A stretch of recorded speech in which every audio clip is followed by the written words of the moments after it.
Some other things, looking at the left-hand side here, honestly, there's so much that you could explore, and some things are going to lend themselves better to whatever the context of your slide is. Um, Even though we have context right there, so um, polls and quizzes, sheets, tables, photos, and videos. The videos one is interesting because I've actually used recording. I've done recordings and I've used Canva for my recordings along with ScreenPal. And I usually will take and put into the frame from ScreenPal my Canva slideshow and utilize the video playing within that because the nice thing about this is when you look at their videos, let's just say like professional development and go to their videos. I really like the video library that Canva has. They have so many good things in there that I feel like enhance any like video style recording or presentation that you would do. And I've used it a lot.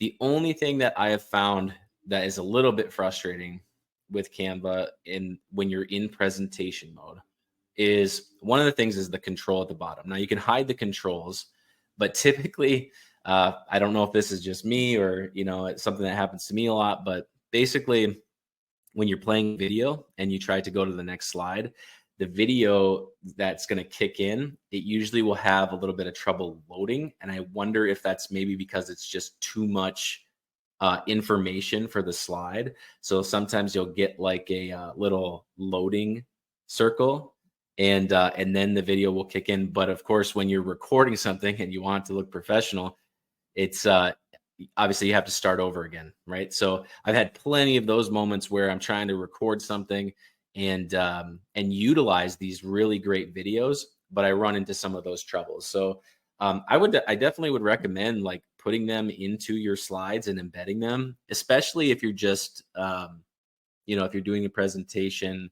live or something like that. I think it's worth it. If you have a link for people, having these video options in there is really good. But some of the recording I've had some trouble with. You also have audio options. You can search for audio, and I'll show it some examples of that in a second here, and how you could utilize that with an existing presentation or one that you're building. Um, so let's just jump down for a second. You can also search out their texts that they have. Tons of different texts that you can use, headings, subheadings, body text, all of that type of stuff. Um, it's just adding a text box. You have all of your menu items up here for different fonts, sizes, color, bold, italics, alignment, bullet points, spacing. I actually tend to use the spacing quite a bit. Usually what'll happen is depending on what I have on the slide, I really tend to use this more than I ever thought I would, but when I'm looking at a slide, so much of what I'm trying to put on there needs to be spaced properly. And I find that this is very useful for spacing lines against lines. So, further apart or closer together. Obviously, this one was already set pretty close. So we want to expand that a little bit. And then you not only have line spacing, but you have letter spacing too, right? I think this is one of the best features because it just allows you to work with your space a lot better. And to be able to have text on there without maybe crunching things down too much or overwhelming the space. So I think that's really good. We talked about transparency a little bit. You can also look at effects. So effects can work for your slides. Like you can actually set effects for the entire slideshow if you want, and you can set animations. Or I'm sorry, you can set effects for text.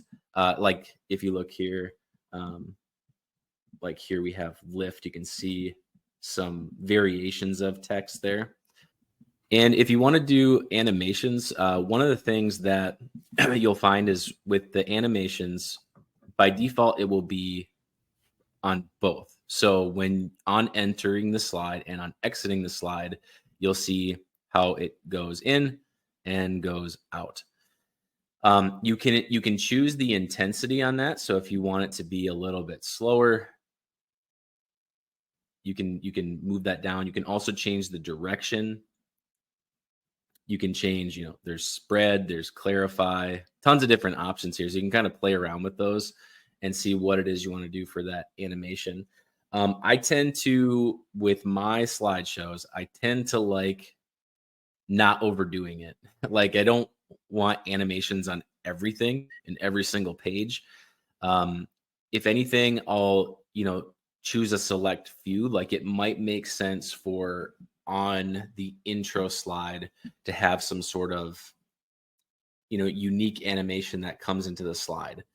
I tend to always switch to on enter personally. This is just a personal preference, and leave off the on exit. I don't really prefer that. I kind of like I said, intro slide. Let's have it come in on the intro on enter, not do anything on exit, and then I'll go through more slides.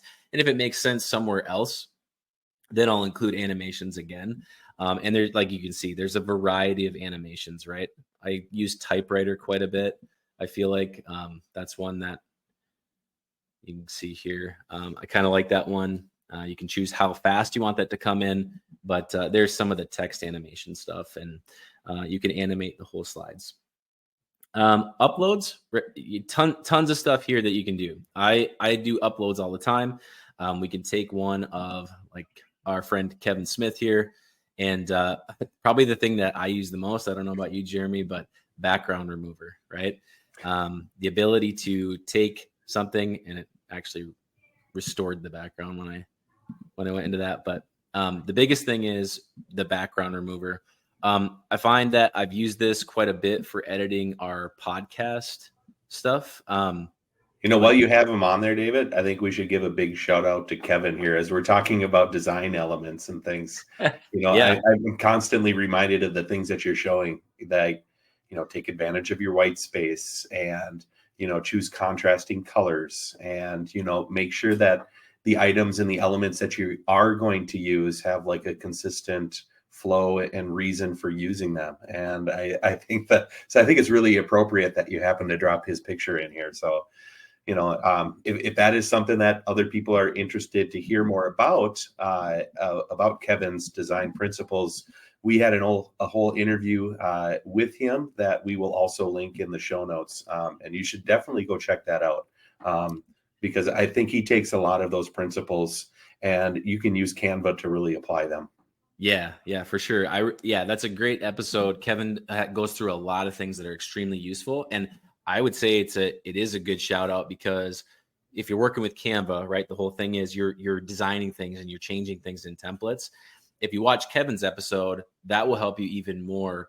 So this episode hopefully will help you identify where some things are, what you can use, and then look at Kevin's video, our interview with him, and apply some of those things to your design as well.